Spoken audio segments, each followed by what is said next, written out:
Today, as we consider some wisdom from the book of Proverbs, we're going to be looking at Proverbs chapter 28, verse 6. Proverbs 28:6. It says, "Better is the poor who walks in his integrity than he who is crooked, though he be rich."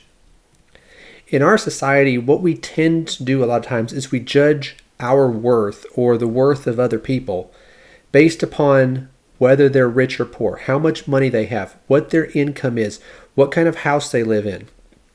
And we judge people or we judge ourselves based upon these external things.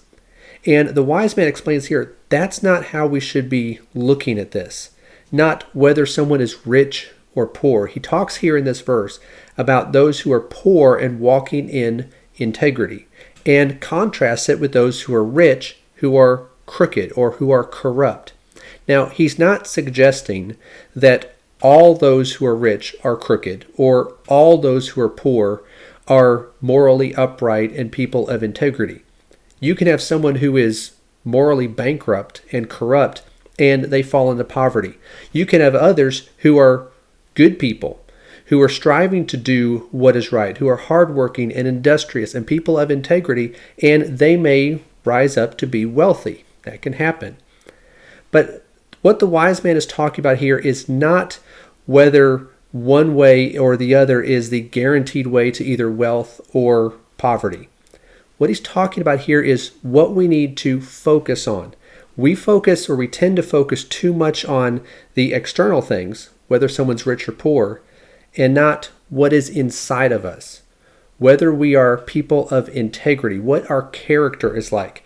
And he's explaining in this verse that it is better to be people of integrity even if we never obtain wealth in this life.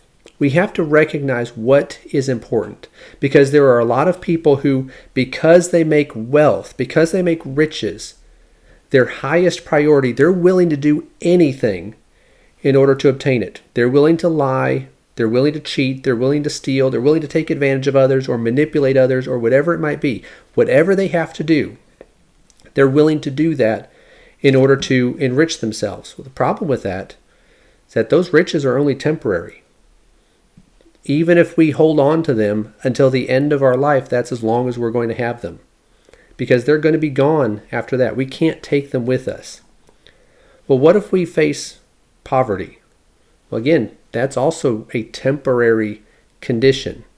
And so if we find ourselves in poverty, the solution is not, well, I'm just going to lie and cheat and steal and try to get whatever I can. No, whatever situation we're in, we have to be people of integrity. We have to make sure our character is right, that we're following the will of God. We're following the wisdom that He has revealed to us in His Word, and the instructions that are found there, so we can be the type of people that are pleasing to Him. Does that mean we're going to live in poverty? Not necessarily. Does it mean that if we work hard and do everything right, we're going to be rich? Not necessarily. But that doesn't need to be our focus. Because regardless of what happens in this life, if we're faithful to God, He will reward us after this life is over. And that's what's most important. And so let's not become distracted by what the world focuses on, judging our worth or the worth of others based upon the possessions we have or the income that we're earning. Instead, let's focus on our character. Let's focus on what the Word of God says and where He is leading us through those instructions and that wisdom that is found in His Word. Let's focus on that. And no matter what our situation is, no matter what circumstances we encounter, no matter whether we're rich or poor, in everything that we do here in this life, let's focus on walking in integrity.